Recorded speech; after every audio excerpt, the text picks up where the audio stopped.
Vamos a continuar con la siguiente mesa redonda. En esta ocasión es una mesa redonda de pesca, flota pesquera, futuro y su necesidad de renovación tecnológica. El moderador es Javier Garat Pérez, secretario general de la Confederación Española de Pesca.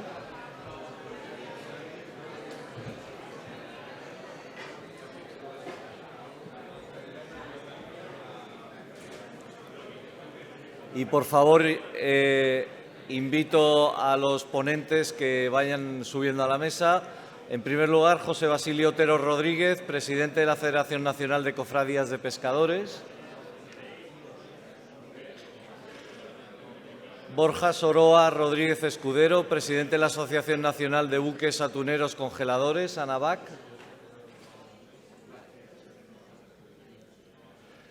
Igor Almagia, director de División Marco TH Company.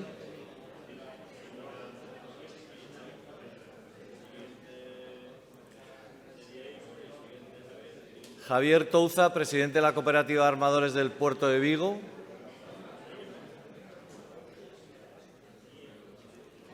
Y Miguel Herrera, gerente adjunto y asesor científico de Asociados de Grandes Atuneros Congeladores. Javier Garat, tu turno.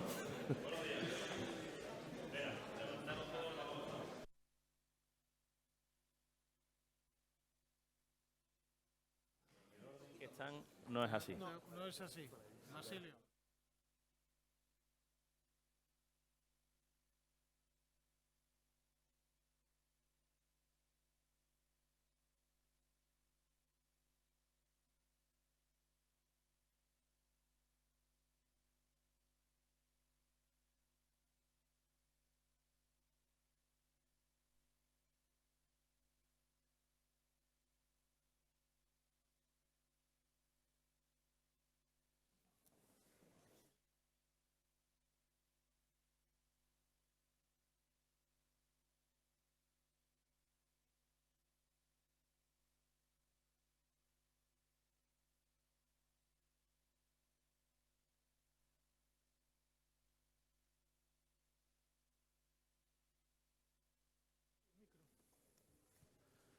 ¿A quién le falta micro? Javier, ¿tienes micro? Sí. ¿Tienes micro ya? Le falta a Igor. A Igor.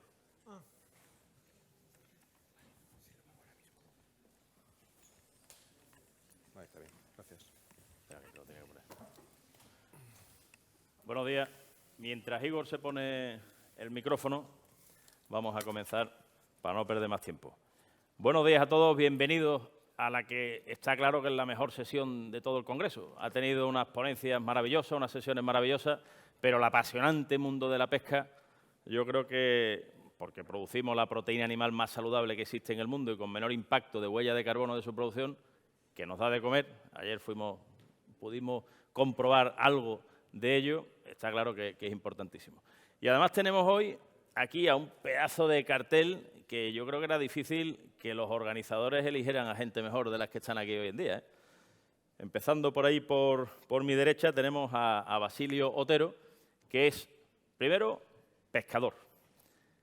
Y, en segundo lugar, presidente de la Federación Nacional de Cofradías de Pescadores y patrón mayor de la Cofradía de Burela.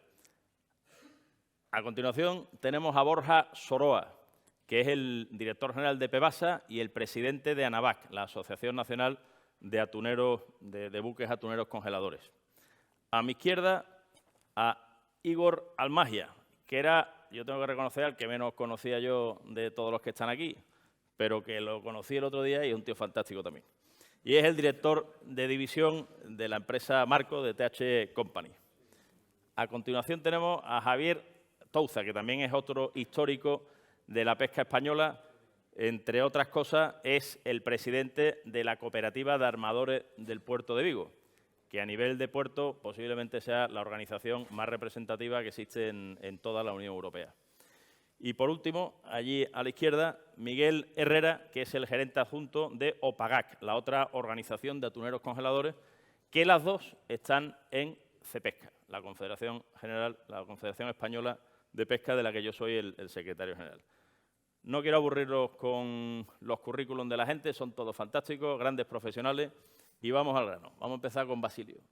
Tenéis 5 minutos cada uno, 5 minutos que van a ser respetados porque si no voy a sacar el látigo y os voy a cortar. Así que más os vale que guardéis el tiempo estipulado. Y además voy a poner aquí el cronómetro para que no haya ninguna duda.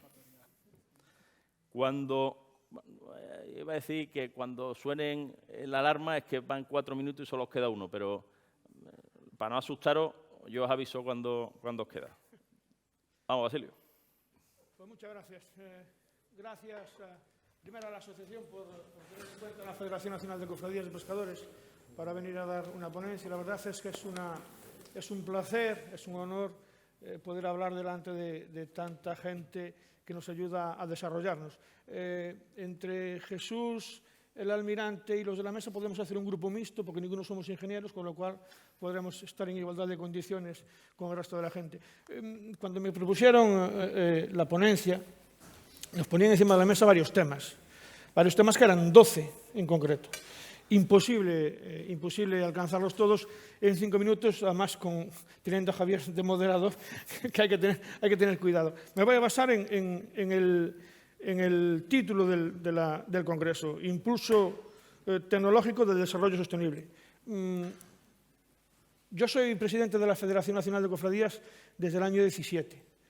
Tuve un primer mandato, tuvieron mis compañeros la osadía de elegirme, y luego tuvieron una osadía mayor en el año 21 al reelegirme.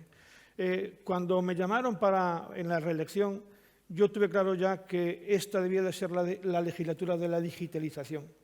Es fundamental tener un sector pesquero fuerte y una de las bases de esa fortaleza, a mi modo de ver, es la digitalización.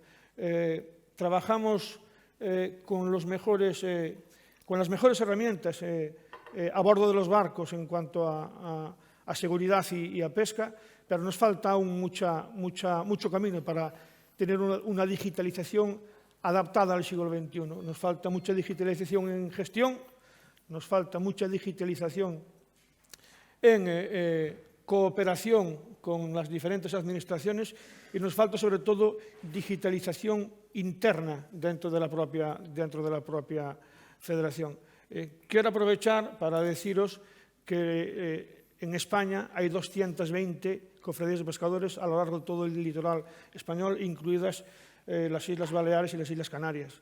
De las 220 cofradías que hay, 200 son socios de la Federación Nacional y os la pongo a las 220, porque las 20 que no son socios de la Federación son muy cooperantes. Os la pongo a vuestra disposición para hacer las pruebas oportunas que tengamos que hacer en el mundo del mar. Es necesario tener esa cooperación, es necesario tener esa vinculación, ese feedback entre el sector pesquero y la ingeniería para tener un medio ambiente fuerte. Estoy en una fase de la vida diferente, igual es la locura de los 50 años, muy fácil, dicen los 40, a mí me llegó a los 50, y estoy estudiando cosas nuevas como los sistemas de información geográfica. ¿Por qué no tenemos un sistema de información geográfica marino? El terrestre hay programas interesantes e importantes en los que con los datos digitalizados que hay se puede hacer prácticamente lo que quieras en tierra. Eso debemos de llevarlo al mar. Es importante conocer con exactitud cuál es nuestra plataforma, corta por otro lado, y es importante y necesario ponerla a disposición tanto del sector pesquero como de las administraciones para tener una gestión. No podemos hablar de cogestión porque a la administración no le gusta mucho la palabra cogestión, pero sí para tener una gestión un poco más desarrollada y acorde, vuelvo a decir, al siglo XXI. Y luego también quisiera apelar en mi última parte, antes de que Javier me saque el látigo. Porque te queda 1 minuto y 5 segundos. También quisiera apelar al diálogo. Sé que hubo muchas ponencias sobre eólica marina.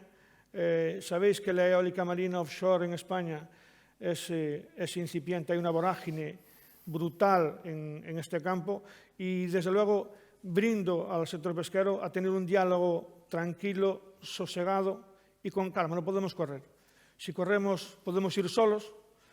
Si llegamos más lejos, vamos juntos. Me gustó esa reflexión y, desde luego, la hago mía. Entonces, diálogo y más diálogo, y cuando no veamos solución debemos de seguir dialogando para llegar a un buen fin, que es el desarrollo tecnológico español al final de todo. Qué bueno, Basilio. Has sido un alumno ejemplar. Os pido a los demás, empezando por Borja, que respetéis también como Basilio esto, que ha estado 4 minutos y 42 segundos. Todo tuyo, Borja. Bueno, buenos días a todos. En primer lugar, quiero comenzar agradeciendo a la AINE la oportunidad que brinda a ANAVAC a participar en esta mesa redonda. Nos estrenamos en este Congreso de Ingenieros Navales y queremos dar las gracias en particular a Javier Tuduri, que facilitó esta invitación. Me llamo Borja Soroa, soy el director general de Pevasa, que es una empresa de buques atuneros congeladores, y presidente de la Asociación Nacional de Armadores de Buques Atuneros Congeladores, ANAVAC. Representamos los intereses de 3 empresas que operan en los océanos Índico y Atlántico, un total de 21 atuneros congeladores, barcos que oscilan entre los 70 y los 100 metros de eslora, y 6 buques auxiliares. Nos dedicamos fundamentalmente a pescar atunes tropicales, no atún rojo, no confundamos, destinados principalmente a la industria conservera mundial y al sector del congelado. Es decir, que nuestra misión en el mundo es suministrar alimento natural, rico, salvaje y, sobre todo, como dice el secretario general de Pesca, aportamos felicidad al mundo. Así que coman ustedes pescado y serán más felices. Dicho lo cual, me voy a centrar en mi visión sobre la renovación de la flota pesquera. España siempre ha sido una potencia pesquera a nivel mundial, hasta que se nos ocurrió la genial idea de entrar en la Unión Europea, que para el sector pesquero en general ha supuesto unos retos tremendos. En el caso particular de la flota atunera congeladora, hemos mantenido durante décadas una posición de liderazgo, muy avanzada en términos de tecnología y capacidad. Hemos desarrollado una industria, además, auxiliar que ha acompañado todo ese desarrollo y que aún hoy en día sigue siendo una clara muestra de la capacidad que tenemos. Sin embargo, en los últimos 15 años estamos teniendo una renovación muchísimo más lenta por diversos motivos en los que no entraré, que no tengo tiempo, pero que sí quiero señalar que desde el 2015 no se han votado atuneros congeladores nuevos para armadores españoles y tenemos una edad media de la flota del Atlántico que supera ampliamente los 40 años y en el Índico ya superamos también los 25 años de edad media. Las cuestiones como la eficiencia en el consumo o la reducción de la huella de carbono, sobre todo la digitalización de procesos y también la mejora de las condiciones a bordo y el aumento de la seguridad, están demandando nuevas soluciones que requieren cambios profundos en el esquema general de un buque atunero. Y me gustaría centrar mi breve tiempo en 3 cuestiones. El primero es la reducción del consumo y la mejora de la eficiencia energética, el aumento de la capacidad de identificar las especies que pescamos y su tratamiento a bordo y, por última parte, la reducción de la tripulación y el aumento de la automatización de procesos. En cuanto a la reducción de consumo, para un atunero congelador, como para cualquier buque en general, el consumo de combustible es el gasto principal. Puede oscilar entre un 20 y un 30% del total según el precio del mismo. Es, por tanto, clave e imprescindible trabajar en soluciones que reduzcan el consumo del buque y, por tanto, las emisiones y la huella de carbono. Y es cierto que, aunque somos la actividad pesquera que menor huella de carbono tiene dentro de la flota pesquera mundial, tenemos todavía muchos retos que enfrentar. En el segundo punto, el aumento de la capacidad de identificación de especies y mejora de la calidad de congelación. Nuestra actividad pesquera está fundamentalmente regulada a través de cuotas o límites de captura o tags que impiden, digamos, salir a la mar a pescar de forma libre, sino que ya vamos contingentados. En este escenario, el armador tiene que maximizar el retorno económico de aquello que pesca. Y para ello tenemos que mejorar aún más los procesos de identificación de las especies que obtenemos de la mar y qué valor le podemos dar a cada una de los que sacamos. Esto va a requerir de nuevos diseños y planteamientos mediante la utilización, por ejemplo, de visión artificial, nuevas herramientas de clasificación, nuevas herramientas de inteligencia artificial aplicada a la congelación, al tratamiento a bordo, a la monitorización y, sobre todo, al tratamiento remoto de datos, para que desde tierra podamos ser capaces de saber lo que el barco está pescando prácticamente en tiempo real, cuál es su precio en el mercado y cómo puede hacer llegar al consumidor final de la forma más eficiente posible eso que acabo de pescar. Eso es un reto tremendamente complejo para una industria pesquera como la española. Y el tercer punto, la reducción de la tripulación. Todos sabemos que uno de los retos más importantes en el manejo de los buques, y se comentaba también en las cuestiones de la Armada, son las personas. Si no tenemos tripulantes, no podemos manejar un barco, por lo menos ahora. Quizá dentro de una década sean nuestros buques todos automatizados, pero de momento nos enfrentamos al reto del relevo generacional y de la falta de vocaciones marinas. Mientras somos capaces de afrontar esa automatización de procesos, tenemos que afrontar la falta de incorporación de las mujeres en el ámbito pesquero, el problema del relevo generacional, y tenemos también que ser capaces de incorporar a nuevos profesionales, porque muchos de nosotros en tecnología pesquera sabemos de lo que hablamos, pero en digitalización, en automatización de procesos, en inteligencia artificial, estamos terriblemente peces, valga la expresión. Y nos encontramos además con que nuestros profesionales a bordo de los buques tampoco manejan esos conceptos, con lo cual tenemos que trabajar por incorporar una nueva generación de profesionales que se inscriba dentro del ámbito pesquero y de lo que hacemos para poder desarrollar esas necesidades. Y eso es un reto fundamental, no carecemos de esa capacidad. En resumen, y por ir terminando, en un barco pesquero, como cualquier otro, tenemos que afrontar básicamente los retos que se han estado discutiendo en estos días, la transición ecológica, la digitalización y la mejora en la eficiencia. Y eso, para un sector profundamente tradicional y no tan dado a hacer I+D+I reglada como pueden ser la industria militar o la industria civil de la marina mercante, también nos supone un desafío que debemos afrontar. Gracias. Muchas gracias, Borja. No te quería llamar la atención porque solo te has pasado un minuto, pero y veía que estabas terminando. Igor, vamos al lío. Bueno, en primer lugar, agradecer igualmente por invitarnos a esta mesa. Y yo hoy represento aquí a los fabricantes de equipos y sistemas para los barcos pesqueros. Entonces, una pregunta bastante recurrente que nos suelen hacer es cómo deben ir equipados los barcos pesqueros en el futuro. Entonces, yo esto lo suelo resumir en 4 características principales y muy generales. La primera es que los barcos y los equipos de pesca en el futuro tienen que ser seguros, porque como en cualquier otra industria donde hay personas trabajando, pues la seguridad es una de las partes más importantes. Y más concretamente en un barco pesquero, pues se trata de conseguir diseñar nuevos sistemas, nuevas herramientas, nuevos equipos en los que el control sea dentro de lo posible remoto, intentando en todo momento pues, que el pescador meta la mano lo menos posible en la red o en el arte de pesca correspondiente en cada caso. La segunda característica es que la pesca debe ser eficiente, ya lo ha comentado Borja también. ¿Y por qué la pesca tiene que ser eficiente? Pues porque la pesca, las empresas pesqueras, al menos en España, son empresas privadas, que lo que buscan es tener una rentabilidad. Es decir, un armador de pesca lo que quiere es ganar dinero con su actividad, que es la pesca. Entonces, aquí es donde sí que puede haber más diferencia en cómo era hace varios años y cómo es hoy en día y cómo es en el futuro. En determinadas pesquerías, hasta hace no mucho tiempo, pues lo que se denominaba la pesca olímpica es pesca todo lo que puedas y cuanto más pesques, mayor rentabilidad conseguirás. Pero hoy en día que hay nuevas regulaciones, hay vedas, hay sistemas de cuotas. Entonces, la tendencia de las nuevas regulaciones es a reducir, más que reducir, limitar las capturas. Entonces, en una pesquería en la que hoy en día haya un sistema de cuotas, es decir, una empresa tiene una cuota asignada, va a poder pescar un número concreto de toneladas de una determinada especie de pescado, entonces solo tiene 2 maneras de aumentar su rentabilidad. Que es, si voy a pescar lo mismo, lo único que puedo hacer es vender mi producto más caro o, si no, pescar lo mismo gastando menos. Para poder vender mi producto más caro, lo que necesito es un producto de mayor calidad. Y entonces, pues, lo que hay que conseguir en el barco, pues, adoptar a los barcos con determinados sistemas o equipos, como por ejemplo puede ser la ultracongelación, para conseguir un producto de mayor valor. ¿Y cómo gasto menos? Pues con un barco más eficiente, con equipos que consuman menos, con planes de mantenimiento bien planificados, para que el coste operacional y de mantenimiento del sistema sea menor.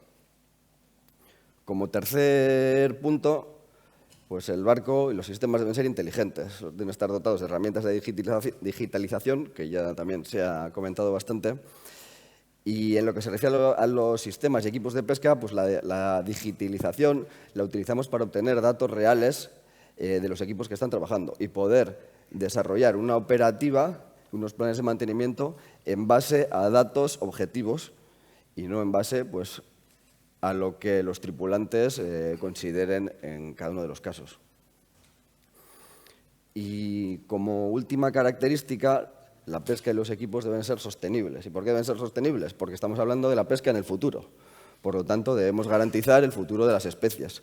Con lo cual, los barcos deben estar dotados de herramientas, equipos de pesca que sean selectivos con las especies, con los tamaños de las especies que se van a capturar, y también pues, en los casos en los que haya pesca asociada a diferentes especies, que los barcos tengan equipos para devolver esas otras especies al mar, pues, como puede ser el caso de los tiburones o de las mantarrayas. Entonces, resumiendo un poquito, la flota pesquera del futuro realmente es la construcción naval del presente.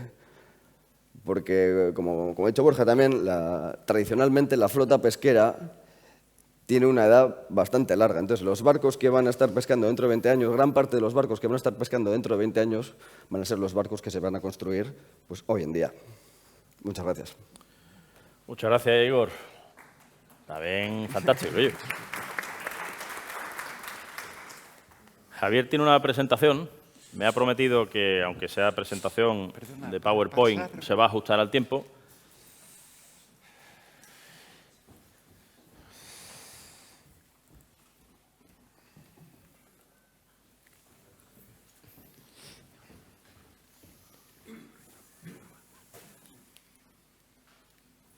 Avanzar aquí, ¿no? Arriba. Aquí. Vale. Buenos días, señoras y señores. Mi nombre es Javier Touza, presidente de la Cooperativa de Armadores del Puerto de Vigo, una de las principales asociaciones pesqueras a nivel europeo. Ante todo, quisiera agradecer al ilustre Colegio de Ingenieros Navales esta oportunidad para poner encima de la mesa nuestras aportaciones, aunque sean humildes, esperamos contribuir a seguir progresando como país y con el empuje, el apoyo de nuestros grandes investigadores y grandes técnicos. Lo he titulado La renovación de la flota pesquera española, un reto y una oportunidad. Espero entretenerles un poco. Esto es La Lonja de Vigo. Primero, ARBI, la asociación que represento, tiene más de 60 años de historia y se caracteriza por dos notas. Una, la heterogeneidad de las flotas. Tenemos más de 300 barcos, especialmente de altura y gran altura, aunque también tenemos algún cerquero, arrastreros de litoral, arrastreros que faenan en la zona de Gran Sol o en la zona de Nafo, palangreros de fondo y superficie, Índico, Pacífico, Atlántico, bacaladeros o arrastreros de larga distancia en organizaciones regionales de pesca, en aguas internacionales o en aguas de países terceros, y a su vez tenemos también buques en régimen de sociedad mixta, tangoneros, arrastreros, palangreros, etcétera, con 21 banderas diferentes. Todos ellos integran nuestra asociación.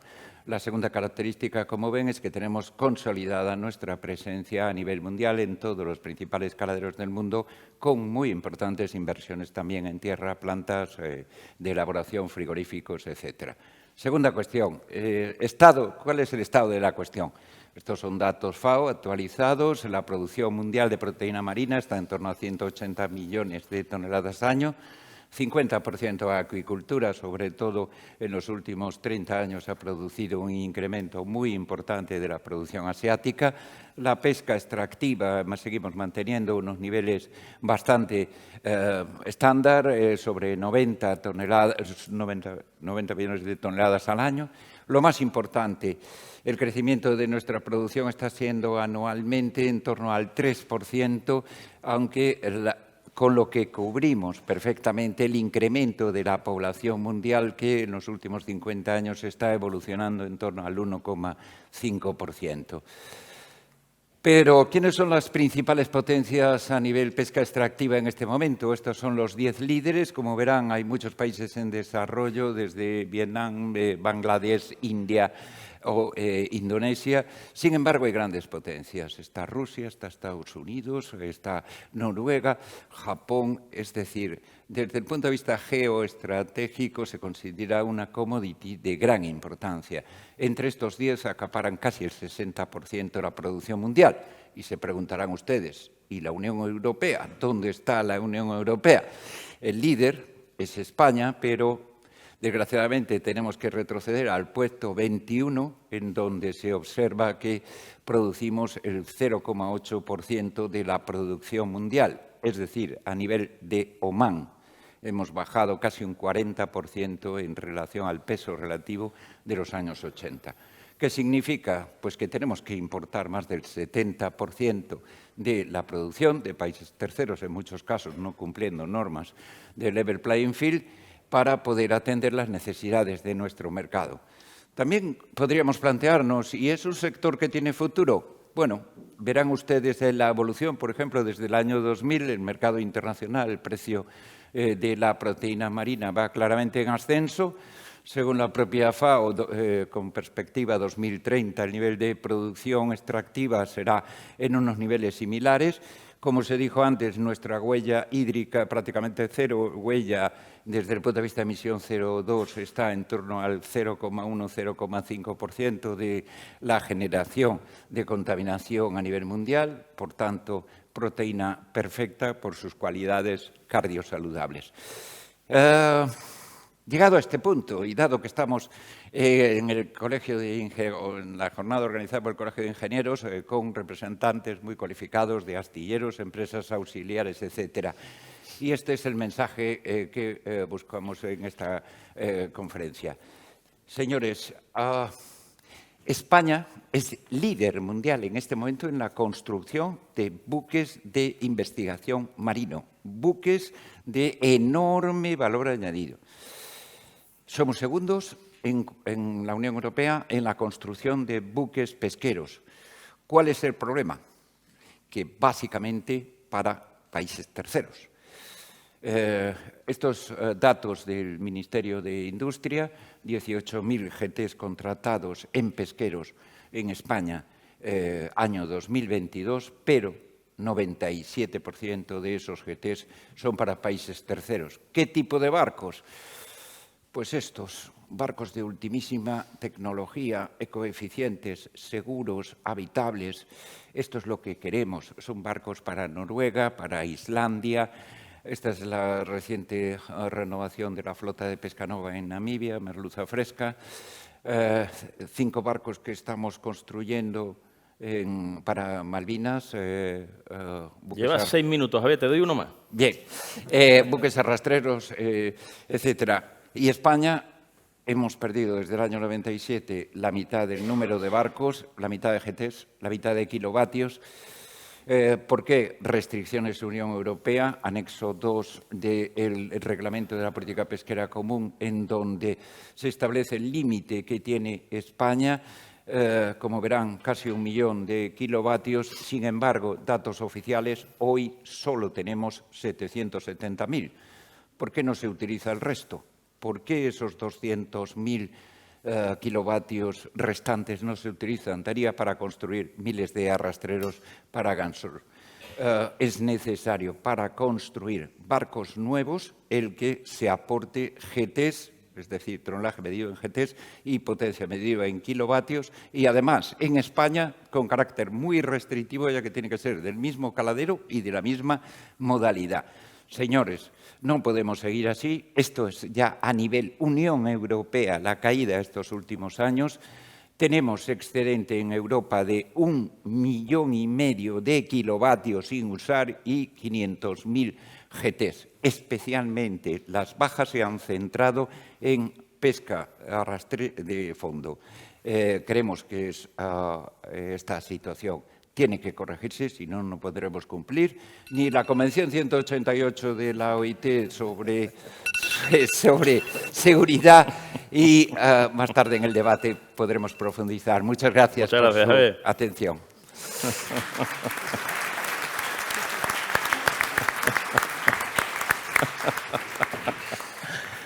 Miguel, te toca.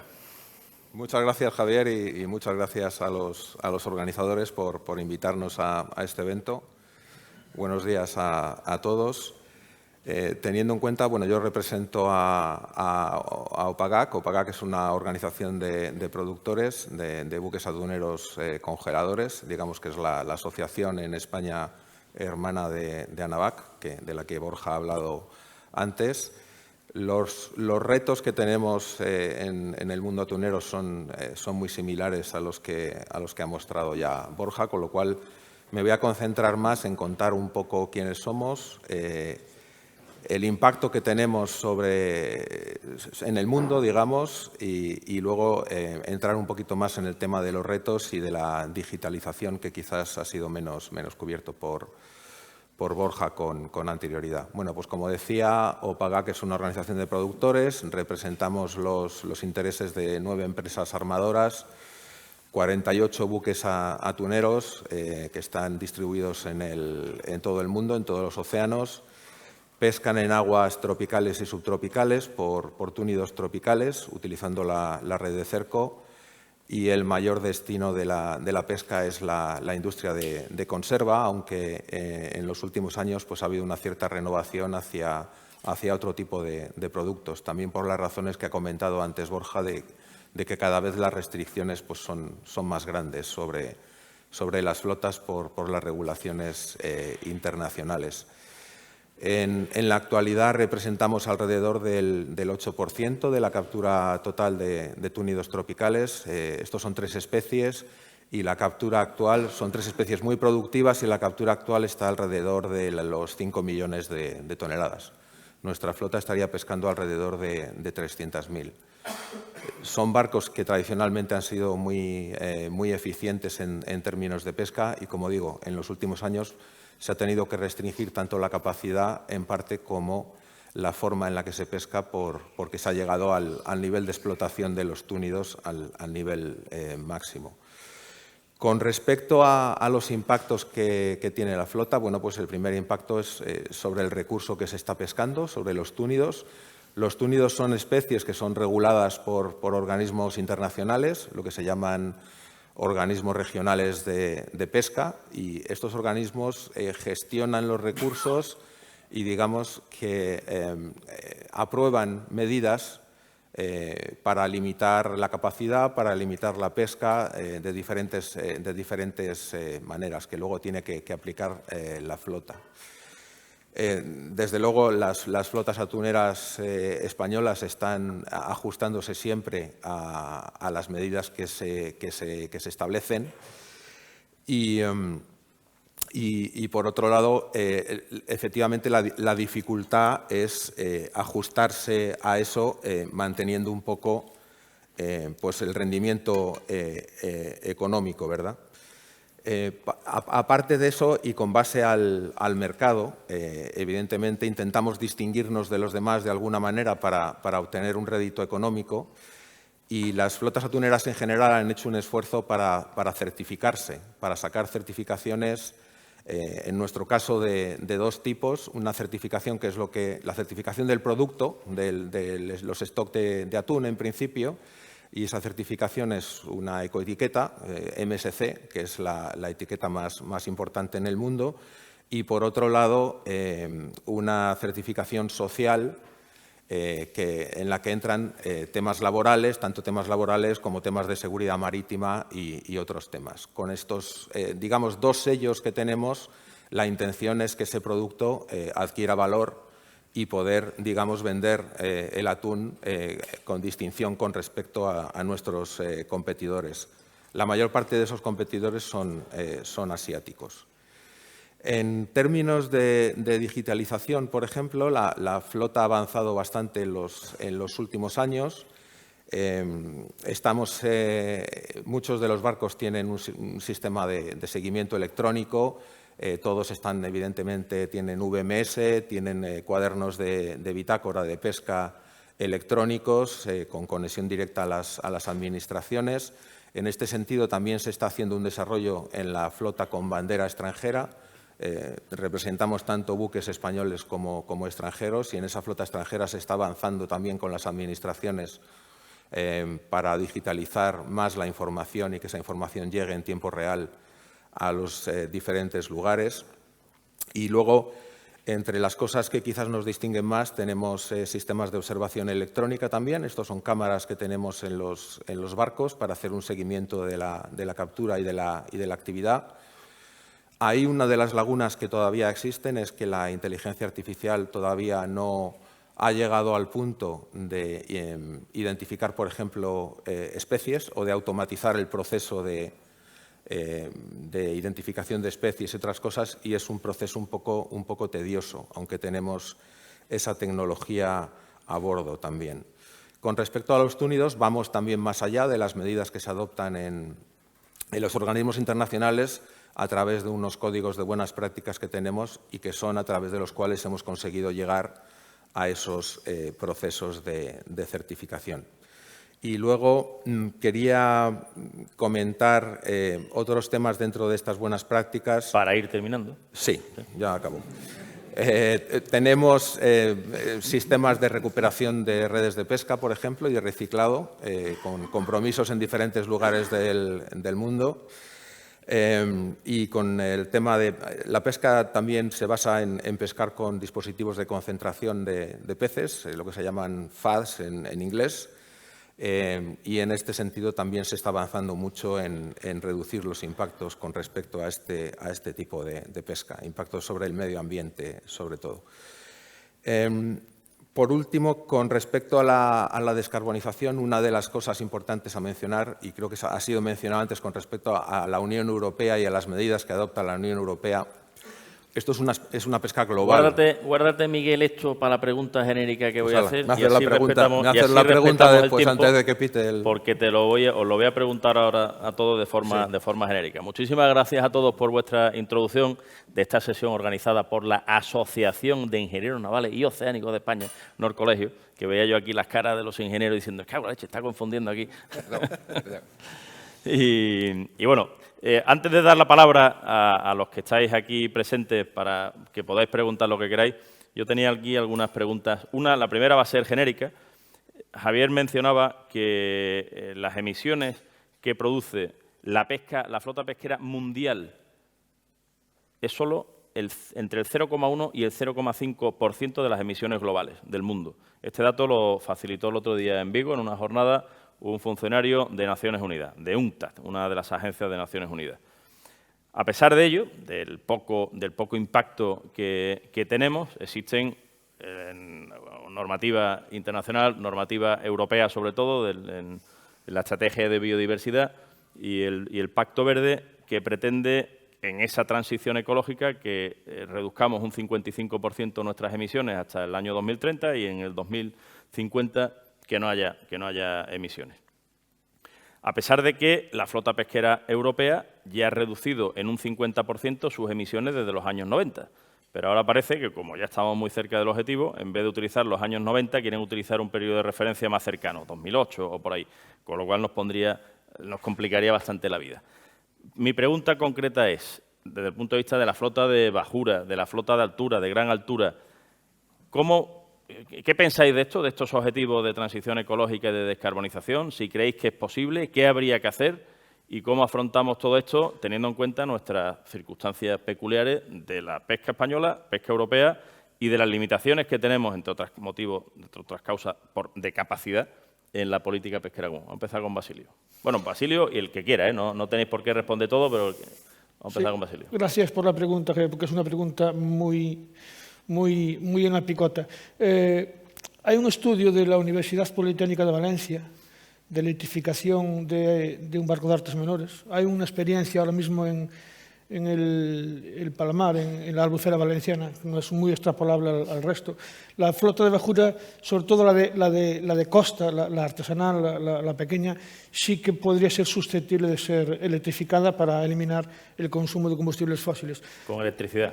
Con electricidad. ¿Cuál es el problema? El problema es que el estudio que tiene hecho es que después de la vida media de un motor de 20 años, el coste versus ahorro es el doble del coste que el ahorro. Entonces, me imagino que esto, una vez que se industrialice El coste bajará muchísimo, supongo que eso será la guinda que le quede, pero sí que se están dando pasos, lo que pasa es que los pasos son muy lentos. Son más las exigencias verdes extremistas que nos vienen de la parte de la Comisión Europea que el avance que podemos hacer nosotros en cuestión de ahorro de combustible fósil, hasta el momento, por lo menos. Borja, ¿tú cómo lo ves para la flota atunera estas intenciones que pretende la Comisión Europea? ¿Con los barcos actuales podríamos seguir pescando? Perfectamente. El problema que tenemos es que nuestros políticos no son capaces de reconocer el esfuerzo que ya se ha hecho, tanto en la reducción de la flota como en las medidas adoptadas. Se nos pretende imponer una serie de restricciones sin aportar herramientas o soluciones alternativas. Básicamente un buque, como todos sabemos, es un casco con un motor que quema combustible de distinto tipo. Y la realidad, sobre todo nosotros en flotas de larga distancia que operamos en medio de los océanos Índico, Atlántico, Pacífico, normalmente en países de bajo desarrollo no existe ninguna tecnología a corto plazo que pueda solventar eso. Nuestros buques navegan durante periodos entre 30 y 60 días en alta mar. Necesitan una autonomía considerable. Es decir, hoy en día, salvo la adopción de tecnología nuclear, de propulsión nuclear, no existe una alternativa real. Entonces, plantear que la flota pesquera europea y la española en particular haga una transición energética a la descarbonización es un brindis al sol. Es un brindis al sol. Además, yo creo que es incluso un ejercicio de falta de responsabilidad a la hora de abordar lo que es la situación del sector, en la que la mayor parte de la flota es una flota de bajura, empresas familiares con pocas capacidades económicas y que ya de por sí no están emitiendo mucho. Hay otras áreas en las que se puede trabajar, por no mencionar la aviación, el transporte por carretera, etcétera, etcétera. Muchas gracias. ¿Quién quiere por aquí añadir algo sobre este tema? Javier. Sí, vamos a ver, para no reiterar lo que dijeron los anteriores intervinientes, yo creo que es muy importante que tengamos en cuenta lo siguiente. Uno, si queremos aplicar nuevas fuentes de energía, probablemente los barcos que tenemos no sirven. Estamos hablando de cuestiones de volumen, GTs, que afecta a estabilidad. Es necesario disponer de diseños diferentes de barcos. Dos, nuestras flotas, flota española, por ejemplo, estamos en este momento en una edad media 39 años, especialmente en el caso de flota de menos de 12 metros de eslora, pero es generalizado. Todas las flotas edad superior a 30 años. Por tanto, entendemos que es necesario abordar esta situación llevando a cabo una reestructuración total de la flota. Existen determinados barcos ya que están muy obsoletos y incluso hay escasez de cuotas para poder hacer rentable la explotación. Procedamos a paralizaciones definitivas. Que hay interés, a su vez, por construir nuevos barcos adaptados a estas exigencias, seguridad, habitabilidad, eficiencia energética, estiva de descartes, que es otra problemática que afecta muchísimo. Para eso entiendo que es necesario barcos nuevos. ¿Cuál es el problema? Que la Unión Europea, desde el año 2004, no financia la construcción de ningún barco nuevo, comunitario, pesquero, y única y exclusivamente financia barcos, reformas en los barcos que impliquen aumento de GTs, pero siempre que se destine a eficiencia energética, seguridad, o cambios de motor, siempre que el nuevo motor reduzca al menos un 20% de las emisiones de CO2. Pero en ambos casos, única y exclusivamente para barcos menores de 24 metros de eslora. Señores, lo siento mucho, como representante de nuestra asociación, con 300 barcos de altura y gran altura, solo un 7% de nuestra flota puede cumplir esos requisitos.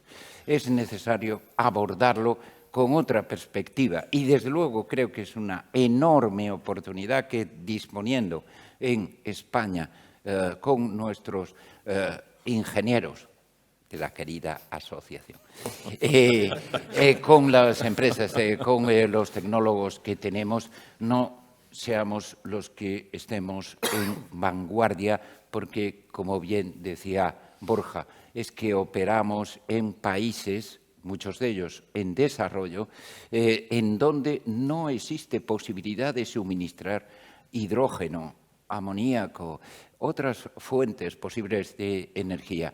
Estamos luchando, seguimos luchando. Tenemos un grupo, por ejemplo, con Repsol y Fuel para buscar energías de transición, pero la curva de conocimiento todavía es muy pequeña. Es necesario polinización de conocimiento de sectores que tienen mucho más desarrollo tecnológico hacia aquellos sectores que todavía pues estamos más en pañales. Miguel, ibas a hablar de la descarbonización cuando te corté porque te iba a hacer esta pregunta. Ahora acabo ya. Y yo lo que iba a comentar era un poco el tema del agravio comparativo, ¿no? Y tenemos una experiencia con bastantes medidas que ha adoptado la Unión Europea, sobre todo en el caso de flotas como las nuestras que operan a escala global.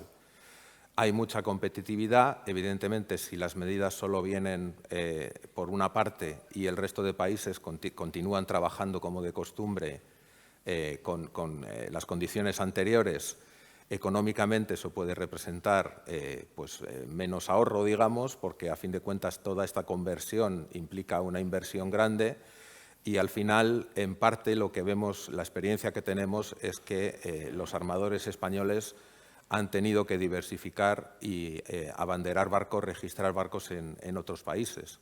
Evidentemente también hay inversiones en otros países, pero a fin de cuentas esto al final es en parte capital que sale de la Unión Europea para irse a otros lugares precisamente por esas restricciones tan grandes que existen en la Unión Europea y las que no existen en el resto del mundo. Con esto quiero decir que no es que no nos parezca bien el hecho de que si eres responsable tienes que hacer todas estas cosas, pero cuando se adoptan este tipo de medidas nunca se miran los efectos colaterales y yo pienso que los efectos colaterales es muy importante a todos los niveles, a nivel económico y a veces al propio nivel de las medidas. Por ejemplo, se está empujando este tipo de política y ya hay estudios que dicen que determinados biocombustibles generan más huella de carbono producir ese biocombustible, hay muchas publicaciones, que lo que produciría utilizar el combustible tradicional, el petróleo o el combustible tradicional que se ha usado hasta ahora. Esas cosas no se suelen mirar cuando se adoptan medidas, se adoptan por razones políticas, cosméticas, por presión por ONGs y nosotros consideramos que es imprescindible que se haga porque a fin de cuentas el futuro de las empresas en Europa depende un poco de eso, ¿no? Muchas gracias, Miguel. Igor, decías en tu presentación que los buques del futuro tenían que tener 4 características principales: seguridad, eficiencia, inteligencia y sostenibilidad.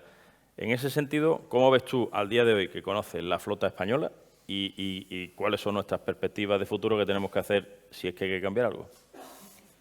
Pues hombre, en estos momentos pues hay una pequeña parte, muy pequeña, que podríamos decir que aun con mucho recorrido por delante, pues puede estar encarrilada. Y nos referimos a las nuevas construcciones. Es decir, hay nuevas construcciones en las que ya se están aplicando bastantes de las cosas que yo he comentado, pero el problema, es como han comentado mis compañeros, es que la flota pesquera española tiene una edad media de cercana a los 40 años.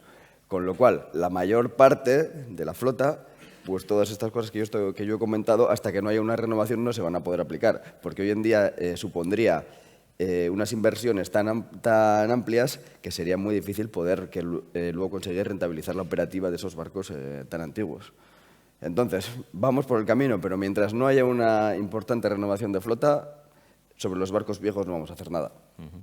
El ministro de Agricultura suele decir últimamente, el español, Planas, que para los barcos del siglo, para los retos del siglo XXI necesitamos barcos del siglo XXI. Haciendo un llamamiento a la Comisión Europea para que en el futuro, pensando en todo esto de la transición energética, ponga en marcha mecanismos de ayuda que permitan la renovación de la flota. Si algún día se descubren y son viables esas fuentes de energía alternativas, habrá que construir barcos nuevos, habrá que hacer cosas completamente diferentes y a ver quién paga eso. Porque al final el problema es que las empresas, creo que lo decías tú, están pagando dinero y para generar empleo y si nos arruinan, pues no vamos a poder hacerlo. Como son y 25, yo creo que nos quedan todavía 10 minutos porque hemos empezado más tarde. Me gustaría dar la oportunidad al público para hacer alguna pregunta. Yo tengo aquí otras, pero siempre es bueno que haya intervenciones del público. No os cortéis. Decid lo que estáis pensando.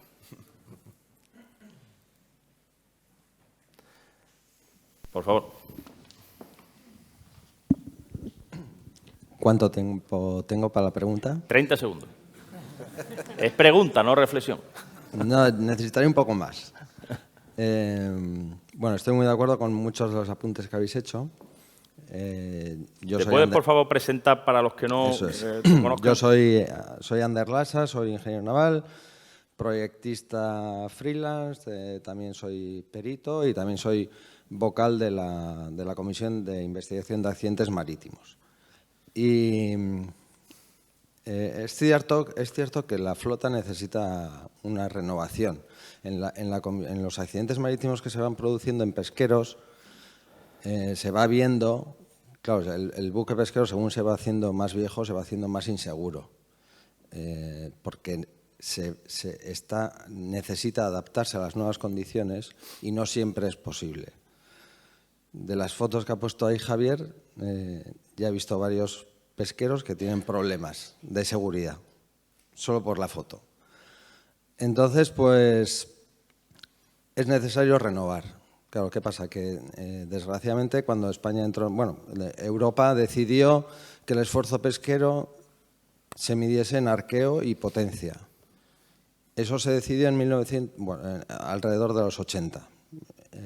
Claro, en aquella época el esfuerzo pesquero, medirlo era muy difícil y controlar las descargas de pesca era muy difícil. Estamos hablando de 1980, sin tecnología, sin medios de comunicación. Hoy en día tenemos una trazabilidad del pescado, de las capturas, brutal. Hoy en día se sabe lo que se ha descargado cada día en todas las cofradías, en todos los puertos pesqueros de España, de Europa. Entonces, seguir midiendo el esfuerzo pesquero en base al arqueo y a la potencia es absurdo. No solamente es absurdo, sino que además es peligroso, porque estás obligando a que los barcos naveguen en condiciones no óptimas en cuanto a diseño. A mí me viene un armador y me pide un proyecto y yo se lo tengo que adaptar a su arqueo y a su potencia. No se lo tengo que adaptar a sus necesidades de pesca. Entonces, muchas veces eso es complicado y salen barcos no óptimos para su explotación. Bueno, todo este rollo que estoy soltando para animaros y deciros que, bajo mi punto de vista, el cambio del esfuerzo pesquero es una prioridad absoluta para el sector. Vamos muy tarde y España se tiene que poner las pilas. Y otro tema también, evidentemente, es el tema de la potencia, que es un peligro latente que tiene la flota en cuanto a la potencia real, la potencia oficial, la regularización de la potencia, el esfuerzo pesquero que está haciendo toda la flota europea a día de hoy es con la potencia real, no es con la potencia oficial, y eso también se tiene que negociar y se tiene que sacar de manera primordial en Europa. Entonces, pues bueno, simplemente pues aportar eso. Muchas gracias. Seguro que algunos de los que están aquí quieren comentar algo, empezando por Basilio. Me alegra escuchar eso. Llevamos años diciéndole a Europa que GTs y caballos no son potencia extractiva. Como dices tú, hay otras formas de medir la potencia hoy en día. Decimos que son sobre todo 4 parámetros: seguridad, descanso de la tripulación, conciliación familiar y frescura en el pescado. Así de fácil. A pesar de que, como tú dices, haber una potencia demostrable además, a pesar de haber una potencia real y una potencia oficial, por ejemplo, en el Cantábrico Noroeste, donde nos encontramos, En el año 19 hemos alcanzado un rendimiento máximo sostenible, que era el mantra que tenía la Unión Europea, cuando el año límite era el año 20, es decir, un año antes. Con lo cual eso demuestra, una vez más, que la potencia no es capacidad extractiva. Eso desde luego, completamente de acuerdo. Y me alegra escucharlo de la parte de los ingenieros, desde luego. Que sepas que ya hace por lo menos 3 o 4 años, a través del Comité de Diálogo Social Europeo, que es una entidad dependiente de la DG Empleo de la Comisión Europea, donde estamos representados los armadores a través de Europesh, nuestra organización de ámbito europeo, y los sindicatos a través de ETF, la Federación Europea de Transporte. Encargamos un proyecto que lo hizo un ingeniero naval, en este caso fue holandés, para revisar esa situación. Hicimos una propuesta a la Comisión Europea y la metió en un cajón porque no le gustaba lo que estaba escuchando. Y al final hablaba de todas estas cosas que decía Basilio y que tú has mencionado que no tienen ningún sentido al día de hoy. Y si encima queremos apostar por esa descarbonización y todo lo que nos plantean, que sería imposible con la legislación actual, sería simplemente imposible hacer nuevos barcos que se puedan adaptar a las nuevas necesidades. ¿Alguien quiere comentar algo más de esto o pasamos a otra pregunta? Sí. Me alegra muchísimo la reflexión. Yo solo quisiera destacar al respecto de la inadecuación, capacidad pesquera igual a GT por kilovatio. Tenemos ya estudios muy recientes, flota islandesa.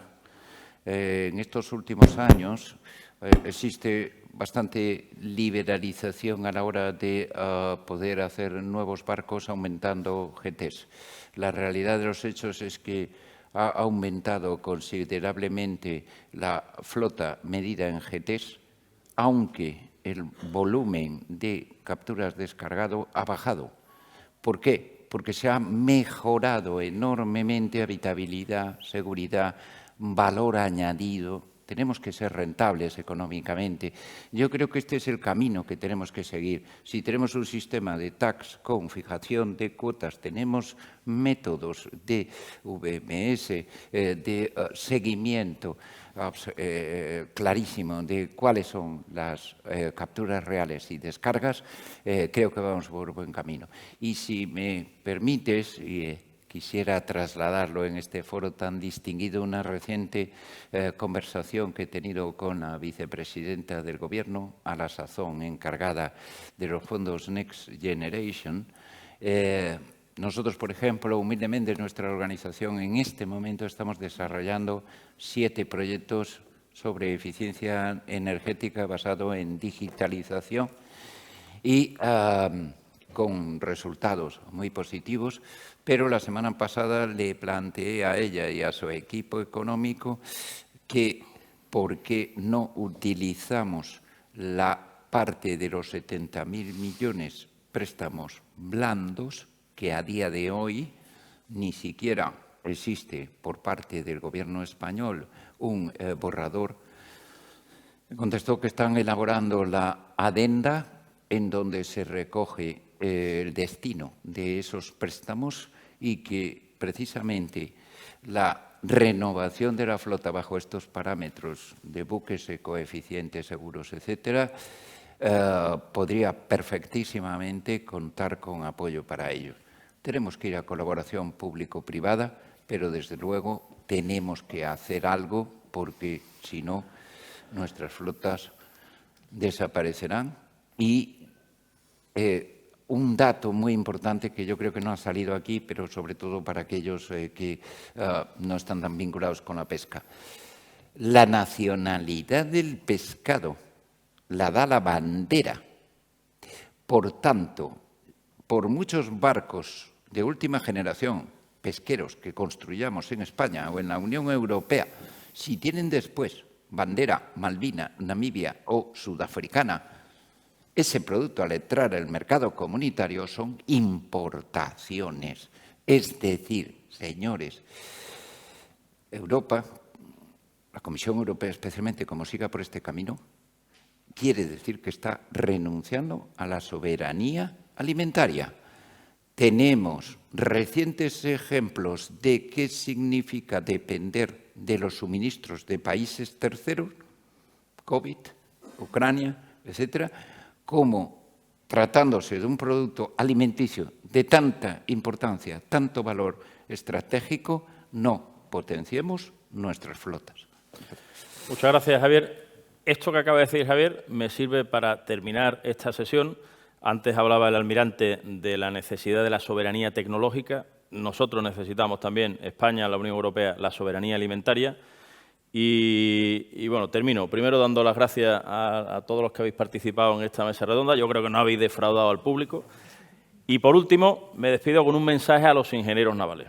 Vosotros normalmente sois gente inteligente, gente estudiosa, que ha puesto muchos codos a lo largo de su vida para sacar esta complicada carrera. Hacéis un trabajo excepcional. Pero os tengo que decir una cosa. Si os hartáis de comer pescados y mariscos, vais a mejorar vuestra función neuronal, vais a mejorar las articulaciones, la función visual y muchas más cosas más de la salud y además vais a ser mucho más felices. Muchas gracias.